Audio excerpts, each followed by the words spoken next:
Olá, estamos agora iniciando o programa Adoração e é uma alegria ter a sua companhia. Como já mencionei anteriormente, o tema de hoje é perseverança e o senhorio de Jesus Cristo. Eu convido você para me acompanhar na temática de hoje. É uma temática muito importante e com certeza vai fazer a diferença em sua vida. Mas antes, eu gostaria de lhe dizer que aqui na Novo Tempo, nós nos importamos muito com você e queremos que você cresça e se desenvolva espiritualmente através do conhecimento da Palavra de Deus. E a Escola Bíblica preparou um curso muito importante, muito especial para você. É o curso O Sábado da Criação, essa linda revista que segura em minhas mãos.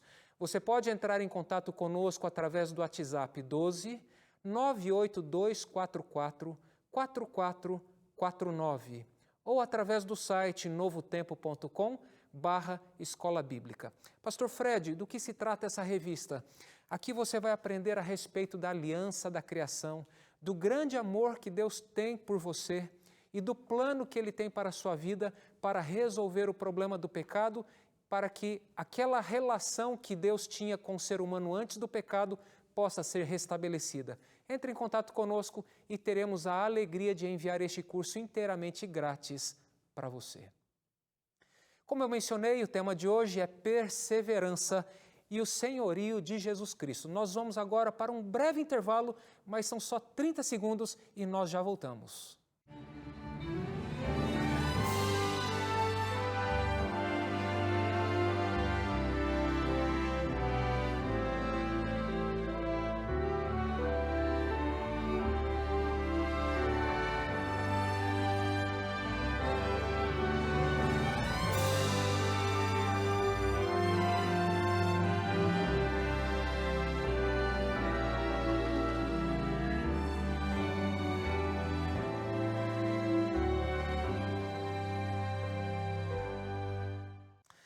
Como eu mencionei, o tema perseverança é um tema que traz muitas coisas à nossa memória, não é verdade?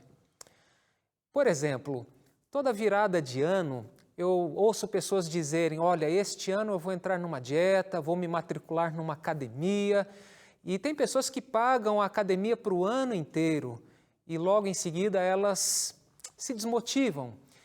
Perseverança, na verdade, é permanecer em um objetivo. E eu selecionei uma definição de perseverança em um dicionário bíblico que eu achei muito interessante, eu quero compartilhar aqui com você. O dicionário diz assim, perseverança é permanecer em um curso de ação ou crença. Em seu sentido negativo, pode significar teimosia. Em seu sentido positivo, significa compromisso contínuo com o Evangelho de Jesus Cristo. Então, tem dois sentidos aqui de perseverança. Um que está relacionado à teimosia, aquela pessoa que é cabeça dura, está fazendo algo que é errado e ela persevera no erro. E existe aquela perseverança positiva, que aqui no caso significa um compromisso contínuo com o Evangelho de Jesus Cristo. Eu me lembro quando estudava no internato e nós tínhamos que manter o quarto em ordem. Todos os dias o quarto tinha que estar em ordem, o guarda-roupa tinha que estar em ordem, para poder sair para os esportes, até que aquilo se tornasse um hábito na nossa vida. Mas eu também conheço pessoas que elas tentam desenvolver um hábito, mas logo depois de alguns dias elas quebram aquele ciclo e elas então novamente entram numa bagunça, vamos assim dizer. Eu poderia dizer que o oposto de perseverança seria a inconstância. É como eu mencionei no início, né? Pessoas que no início do ano dizem, eu vou me matricular na academia, vou pagar para o ano inteiro, porque este ano eu vou perseverar. E quando chega lá em fevereiro, março, ela já não está mais indo à academia. Trazendo isso para a vida cristã, é importante nós nos lembrarmos que nós estamos lutando contra uma natureza. E a natureza que eu herdei, que você herdou, é uma natureza pecaminosa, uma natureza que não gosta muito das coisas espirituais. Na verdade, é uma natureza que gosta do pecado. É assim que nós nascemos. Como disse Davi, em pecado fui concebido. Infelizmente, essa é a nossa natureza. Mas é importante destacar que tem pessoas que conseguem estabelecer metas, objetivos, prioridades. Por exemplo, Tem pessoas que levantam bem de manhã, cedinho, cedinho para correr. Eu tenho um amigo que todos os dias, às 5 da manhã, sai para correr, porque ele quer ter uma boa saúde, quer ter uma boa aparência, quer poder se desenvolver bem no trabalho. Então, ele sabe que o esporte, a atividade física é importante. E realmente, nós precisamos estabelecer prioridades na nossa vida e perseverarmos nessas prioridades. Tem pessoas que procuram ter uma boa alimentação e colocam isso como prioridade. E é uma prioridade legítima, correta e, de fato, é muito bom cuidar da saúde. Entretanto, quando nós colocamos algumas prioridades acima daquilo que é mais importante, nós corremos o risco de desenvolvermos algum tipo de idolatria, porque o mais importante de tudo é Cristo. O próprio Jesus disse lá em Mateus 6, verso 33, 34, buscai em primeiro lugar o reino de Deus e a sua justiça, e as demais coisas lhe serão acrescentadas. Eu geralmente digo que quando nós estabelecemos Cristo como a prioridade da nossa vida, as demais coisas elas tendem a se encaixar numa ordem correta. E nós somos mestres em estabelecermos prioridades, mas não conseguirmos, de repente, identificar aquilo que é a maior prioridade. No linguajar médico, entre os socorristas, por exemplo, há uma diferença entre emergência e urgência. Você, por exemplo, é médico, você tem 2 pacientes para atender e um paciente requer cuidados urgentes e outro requer cuidados emergenciais. A emergência é aquele tipo de paciente que não pode esperar 1 minuto sequer, ele precisa de um atendimento imediato. Aquele que é urgente, ele pode ficar mais alguns minutos sem atendimento que não vai comprometer. O outro caso é mais crítico, vamos assim dizer. E eu poderia dizer que na vida espiritual existe algo que é mais importante do que qualquer outra coisa na nossa vida. Mais importante do que família, mais importante do que a igreja, mais importante do que a nossa saúde física, é a nossa comunhão com Deus. Eu pergunto para você, quanto tempo você consegue ficar sem respirar? Já fez o teste? Conheço pessoas que conseguem ficar 1 minuto sem respirar. Conheço pessoas que conseguem ficar 1 minuto e 30, até 2 minutos. Mas, pessoalmente, eu não conheço ninguém que consegue ficar mais do que 2 minutos sem respirar. Certa vez eu assisti um filme intitulado Tudo por um Sonho. Conta a história de um garoto que cresceu numa família desestruturada, o pai havia abandonado a família, a mãe estava com depressão, e ele cresceu num ambiente praiano e ele aprendeu a surfar. E ele admirava um surfista profissional que surfava as grandes ondas, as chamadas Mavericks, lá na Califórnia. E o sonho dele era surfar essa grande onda, as Mavericks. E em contato com aquele surfista, resumindo a história do filme, aquele surfista o treinou para suportar o pior. E o pior significava conseguir ficar 4 minutos sem respirar. Chegou o grande dia, depois de um longo período de treinamento, ele estava lá no mar. Pegou a primeira onda e ele levou ali um grande tombo. Passou 1 minuto, passaram-se 2 minutos, 3 minutos, 4 minutos, 5 minutos, todo mundo em desespero e de repente ele emerge e ele respira e todo mundo se sente aliviado. Todos ali pensando que ele ia abandonar, ele pega a sua prancha de volta e segue o seu rumo para pegar a próxima onda. E quando ele pega a sua onda e ele consegue surfar aquela onda, mas a foto que saiu na capa de uma revista profissional não foi a foto da onda que ele conseguiu pegar, mas a foto daquela onda que o levou a permanecer 5 minutos debaixo da água. A história ela não termina aí. Depois de alguns anos, depois de casado, ele estava fazendo um treino ou um nado livre, sem qualquer equipamento para respirar debaixo d'água, fazendo uso apenas do seu treinamento de apneia. E ele estava naquele nado livre e ele faleceu afogado. É uma história triste. O nome deste surfista Jay Moriarty, uma história verídica. Isso significa que a nossa autonomia, a nossa capacidade de ficar vivo sem respirar, ela é mínima. E nós sabemos que a oração é a respiração da alma. A oração é a respiração da alma. E eu pergunto para você, quanto tempo você consegue ficar sem respirar? Podemos estar tratando aqui de pessoas que são mortas espiritualmente, mas estão vivas fisicamente, porque não têm uma vida de comunhão com Deus, não têm uma vida de oração.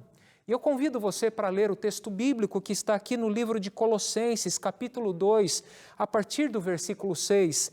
E o texto diz assim: Ora, como recebestes Cristo Jesus, o Senhor, assim andai nele, nele radicados e edificados e confirmados na fé, tal como fostes instruídos, crescendo em ações de graças. Aqui tem um detalhe muito interessante. Quando Paulo diz assim, olha, da mesma maneira como você recebeu a Cristo, agora permaneça nele, Paulo está fazendo com que os colossenses lembrassem daquele momento quando eles receberam a Cristo Jesus como Senhor de suas vidas. É importante nós revisitarmos a nossa história, o nosso passado e nos lembrarmos de como foi a nossa experiência quando nós aceitamos a Jesus Cristo como nosso Senhor e, mais do que Senhor, nosso Salvador. Ou, melhor, deixa eu refrasear aqui, mais importante do que nosso Salvador, nosso Senhor, Senhor da nossa vida, porque de fato Jesus, Ele é o Senhor da nossa vida, Ele deve ser o Senhor da nossa existência e nosso Salvador. Quando nós nos recordamos dessa experiência, nós nos lembramos das nossas emoções, nos lembramos dos nossos sentimentos, e é fato que as experiências do passado, elas não garantem o sucesso do futuro. Entretanto, se lembrar de como Deus conduziu a nossa vida até o presente momento, ajuda a fortalecer a nossa fé, a nossa experiência, a nossa caminhada.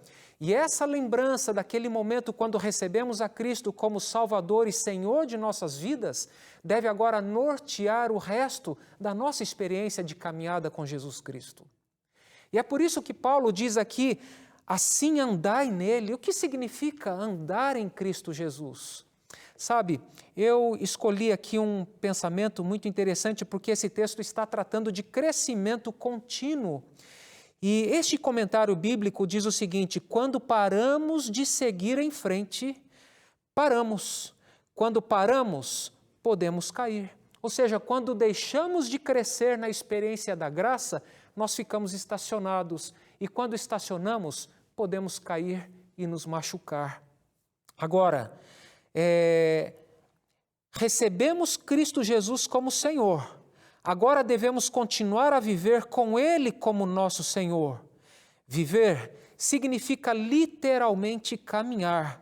Passo a passo, dia após dia, devemos conduzir nossos negócios em submissão consciente ao senhorio de Jesus Cristo.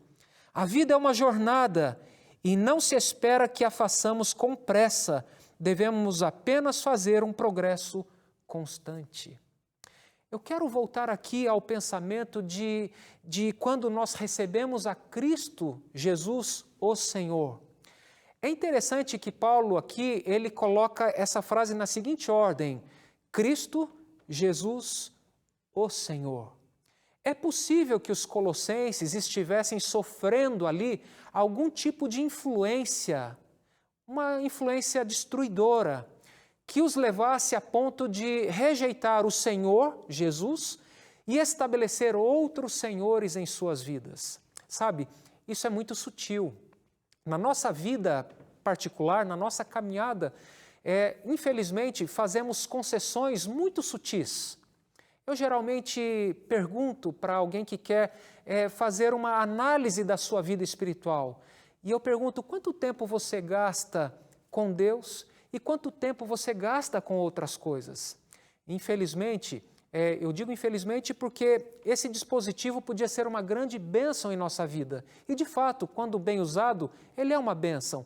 Mas, por exemplo, um dispositivo como um celular pode fazer com que você gaste muito tempo em redes sociais. Por exemplo, no Instagram.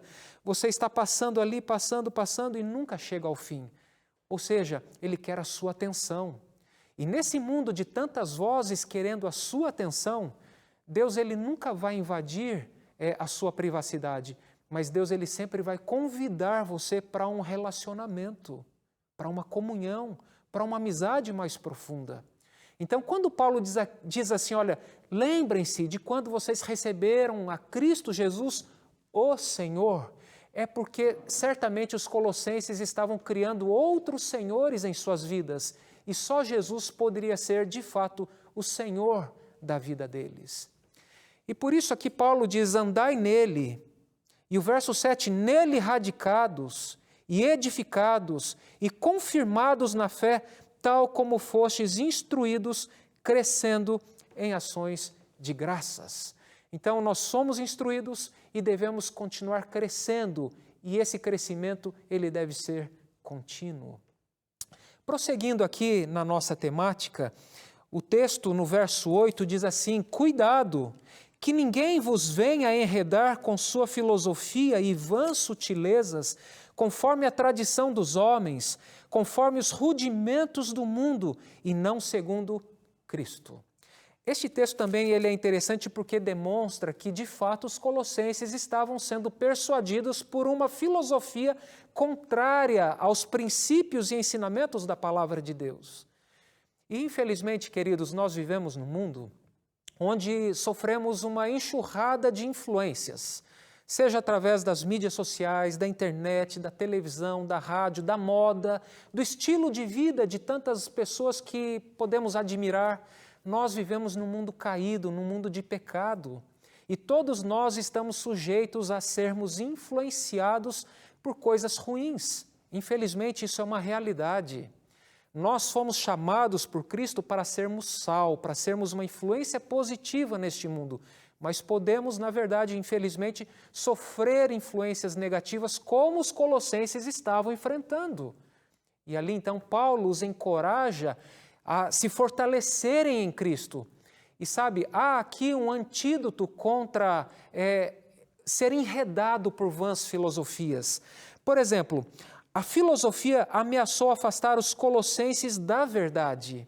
Outro detalhe, foi um produto da mente humana e não uma mensagem da palavra de Deus que estava enredando os colossenses.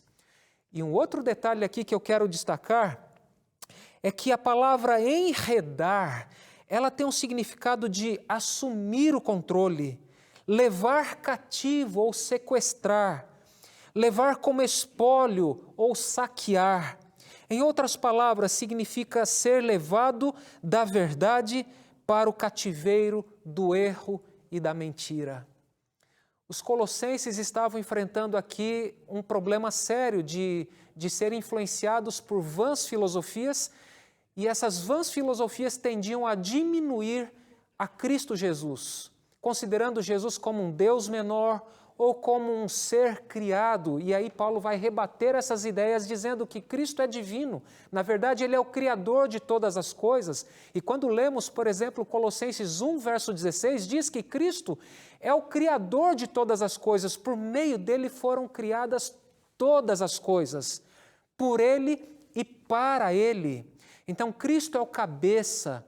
Ele criou, o verso lá, no capítulo 1, verso 16, que Ele criou todas as coisas, quer sejam no céu ou na terra, principados e potestades. Por isso, Ele é soberano, porque Ele é o Criador, único, digno de adoração. Agora, como é que nós podemos evitar de sermos enredados, enganados ou levados cativos pelo erro? Sabe, existem tantos influenciadores digitais, com tantas ideias erradas, se passando por cristãos com um linguajar até meio evangélico, mas com princípios enganosos. Eu acredito que você já ouviu por aí, por exemplo, ei, confie no seu coração. Se o seu coração está dizendo, é porque tem que ser por este caminho. Mas a Bíblia diz, enganoso é o coração do ser humano. Então, cuidado, como é que nós podemos resistir a esses enganos? É através do estudo da palavra de Deus. É através da respiração da alma, da oração, da comunhão. Sabe, todos os dias, antes de dormir, eu oro com a minha esposa. Vou para a cama quase todos os dias no mesmo horário com ela, oro com ela e depois eu fico um pouquinho mais lendo, refletindo, meditando e depois eu oro por mim e continuo orando por ela. Quando eu acordo, antes de sair da cama, eu ponho a mão sobre a minha esposa e ali eu estou intercedendo pelo nosso casamento, pela nossa família, pela vida dela, orando por mim, pela minha vida, pelos nossos familiares. E aí depois eu saio para as minhas atividades de preparação, tenho a minha meditação, tomo o meu desjejum e antes de sair de casa eu oro novamente com a minha esposa. Isso significa andar no Senhor. Quando venho para o trabalho, da minha casa até o trabalho, leva cerca de 30 minutos. Eu venho ouvindo hinos ou orando ao Senhor. Isso é ter uma vida de oração, de comunhão. Isso significa andar no Senhor, ser edificado nele, edificado em sua palavra. Abrir a palavra para estudar a sua palavra significa ser edificado pela palavra de Deus. E a palavra dele tem poder. Tem poder, inclusive, para nos dar discernimento para fazermos as melhores escolhas, para identificarmos o erro, separarmos o erro daquilo que é correto, identificarmos o que é mentira, o que é verdade. Portanto, para nós conseguirmos evitar sermos sequestrados ou sermos enganados por vãs filosofias, precisamos estudar a Bíblia diariamente.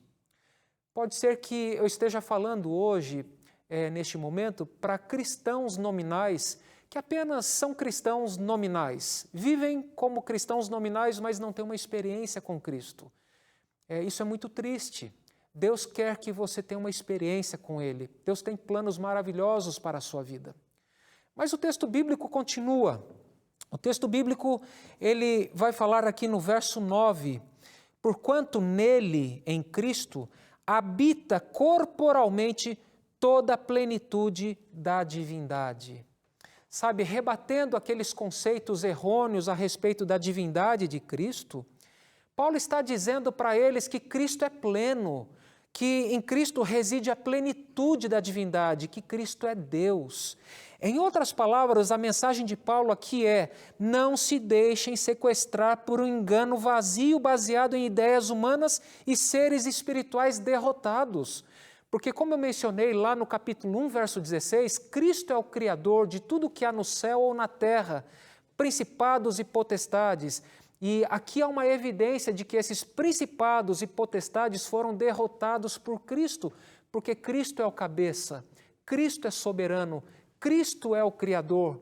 Então esses principados, essas potestades, esses espíritos malignos foram derrotados completamente por Jesus Cristo.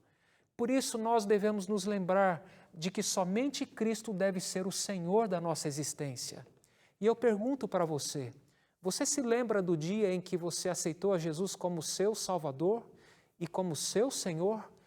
Agora, a sua vida deve ser assim, continuar andando nele, tendo Cristo como seu Senhor, tendo Jesus Cristo no ápice da sua vida. E aqui há um pensamento que eu quero compartilhar com você. Os ataques do inimigo geralmente vão em duas direções. Ele ataca a pessoa de Jesus Cristo e também a identidade do crente em Jesus Cristo. Quem sou eu? Quem é você? Quem é você? Sabe, a Bíblia define que nós somos criados por Deus. Fomos criados conforme a sua semelhança, a sua imagem. E o inimigo vai fazer de tudo para destruir essa imagem de Deus que ele colocou em você. A obra de Deus é restaurar essa imagem que ele colocou em nós. É restaurar essa imagem. Mas o inimigo vai atacar o caráter de Deus, vai rebaixar a Cristo, vai tentar enganar você com vãs filosofias para prejudicar a sua imagem no Senhor Jesus Cristo. Lembre-se disso, Satanás odeia Cristo Jesus e ele tem ódio mortal e, consequentemente, ele tem ódio de cada um de nós, ele quer nos destruir. Mas outro pensamento que eu quero compartilhar é um pensamento de um puritano que viveu no passado, Thomas Guthrie. Ele escreveu o seguinte: se você perceber que ama qualquer deleite mais do que a oração, qualquer livro mais do que a Bíblia, qualquer casa mais do que a casa de Deus, qualquer ceia mais do que a ceia do Senhor, qualquer pessoa mais do que a Cristo, qualquer satisfação do que a esperança do céu, fique alarmado, fique preocupado. Sabe, nós temos uma tendência natural de criarmos pequenos deuses ou pequenos ídolos que venham a substituir a Cristo, o lugar que Cristo deveria ocupar na nossa vida. Por isso Paulo está dizendo, olha, assim como você recebeu a Cristo, o Senhor, não tenha outros senhores em sua vida. Sabe, ao você estabelecer prioridades na sua escala de valor, jamais se esqueça de colocar a sua comunhão em primeiro lugar. Certamente você se planeja para cortar o cabelo, certamente você se planeja para cuidar da sua saúde, certamente você se planeja para ir à academia, se você vai à academia para fazer atividade física, você se planeja para tantas outras coisas, inclusive para ter momentos de lazer. Sabe, quando nós priorizamos a nossa comunhão com Jesus Cristo, nós nos planejamos para reservarmos um tempo especial e um local especial para termos essa intimidade com Ele através da oração e através do estudo de Sua palavra. E eu pergunto novamente para você, é Jesus o Senhor da sua vida? É Jesus o seu Salvador? Tem você vivido uma vida de submissão à vontade de Deus? Ou você tem vivido de acordo com os seus desejos, de acordo com as suas vontades? Sabe, o texto lá de Colossenses 1, verso 16, diz claramente que todas as coisas foram criadas por Cristo e para Ele. E se a nossa vida não for vivida para ser dedicada a Cristo, a nossa vida vai ser totalmente sem sentido, vazia. Vamos ter outros deuses na nossa vida que são falsos, são inexistentes. Na verdade, toda religião pagã, ela tem por detrás demônios, não tenha dúvida disso. Então haverá um vazio no nosso coração e esse vazio, ele é desesperador. Mas se Cristo, o Criador, o Eterno, for o seu Senhor, Ele vai habitar no seu coração. E o Eterno vai habitar num coração finito, mas nesse coração ele vai ser pleno, esse coração vai ser pleno de alegria, vai ser pleno de esperança, vai ter propósito na existência. E eu convido você para fazer de Jesus, deixar que Ele seja o Senhor da sua vida. Ele quer ser o seu Deus, Ele quer ser o seu Senhor. E eu convido você para abrir o seu coração e permitir que Ele faça morada na sua vida.